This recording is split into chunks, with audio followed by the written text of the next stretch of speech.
Morning students, आज हम class first का हिंदी का पाठ 19 पढ़ेंगे। हमारा पाठ 19 है बहादुर बिल्लू। हम इस पाठ को शुरू करेंगे। फकीरा फूलपुर नामक गांव में रहता था। उसके बेटे का नाम बिल्लू था। बिल्लू की उम्र 14 वर्ष थी। बिल्लू का जन्म एक गरीब परिवार में हुआ था। उसके परिवार के लोग जंगल से लकड़ियां और फल लाकर शहर में बेचते थे। इस तरह उनके घर का खर्च चलता था। एक दिन रोज की तरह बिल्लू फल इकट्ठा करने के लिए जंगल में गया। वह पेड़ों से टूटकर गिरे हुए फलों को चुगने लगा कि अचानक एक शेर वहां आ गया। बिल्लू उसे अभी ठीक से देख भी नहीं पाया था कि शेर ने उस पर हमला कर दिया। बिल्लू उम्र में छोटा जरूर था, लेकिन वह बहुत साहसी था। उसने शेर के कानों को इतनी मजबूती से पकड़ लिया कि उसका आगे बढ़ना कठिन हो गया। उसने बिल्लू को पकड़कर नीचे गिराने का प्रयास किया, लेकिन बिल्लू ने अचानक पैतरा बदलकर उसकी पूंछ पकड़ ली। शेर जब तक मुड़ता तब तक बिल्लू उसकी पीठ पर चढ़ गया। हम देखेंगे कि यहाँ फकीरा जो है वहाँ पर फूलपुर नामक गांव में रहता था और उसके बेटे का नाम क्या था? बिल्लू। जो बिल्लू था वो कितने वर्ष का था? 14 वर्ष का था और उसका जन्म एक गरीब परिवार में हुआ था। उसके परिवार का घर खर्च कैसे चलता था?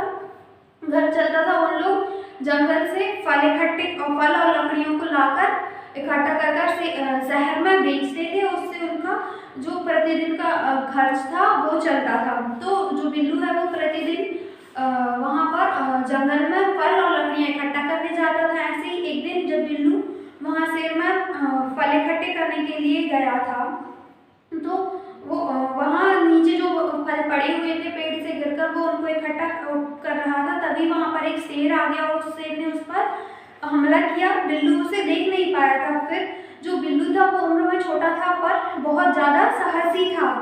उसने शेर के जो कान थे उनको बहुत मजबूती से पकड़ लिया और जो शेर था वो आगे बढ़ नहीं पा रहा था। फिर थोड़ी देर में उसने अपना पैतरा बदला और फिर उसने उसकी पूंछ पकड़ ली और शेर जब तक पीछे मुड़ा तब तक बिल्लू जो था उसकी पीठ पर बैठ गया।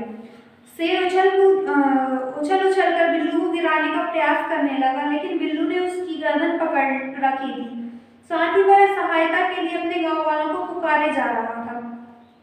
पास ही गांव के कुछ लोग लकड़ियां बीन रहे थे। बिल्लू की आवाज सुनकर वे चौंक पड़े और भागते हुए उसकी सहायता के लिए वहां पहुंचे।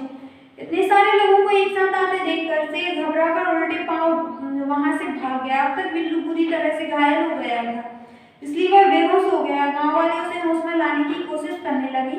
जल्दी ही वह होश में आ गया। जब गांव वालों ने उससे पूछा कि उसने शेर से मुकाबला करने की हिम्मत कैसे जुटा ली थी, तो हंसते हुए बोला, मेरे पास कुल्हाड़ी नहीं थी, वरना मैं तो शेर को जीवित ही नहीं छोड़ता। और जब बिल्लू शेर की पीठ पर बैठ गया तो जो शेर था उसने उछल कर बिल्लू को गिराने की कोशिश की, पर जो बिल्लू था उसने शेर की गर्दन पकड़ रखी थी और साथ में गांव वालों को मदद के लिए पुकार रहा था। तो सभी जो गांव वाले थे वो लकड़ियां बीन रहे थे, वो उसकी आवाज़ सुनकर उसकी मदद के लिए वहां आ गए और इतने सारे लोगों को आता देख जो शेर था वो घबरा गया और वापस वहां से चला गया। और जो शेर से मुकाबला करने में जो बिल्लू था वो घायल हो गया था और उसकी वजह से उसकी हालत खराब हो गई थी और वो बेहोश हो गया था। फिर सभी गांव वालों ने उसे होश में लाने की कोशिश की और जल्दी ही वो होश में भी आ गया। फिर जो गांव वाले थे उन्होंने उससे पूछा कि तुमने शेर से मुकाबला करने की हिम्मत कैसे जुटाई? तो बिल्लू जो था वो हंसकर बोलने लगा कि मेरे पास कुल्हाड़ी नहीं थी, अगर कुल्हाड़ी होती तो मैं शेर को जीवित ही नहीं छोड़ता।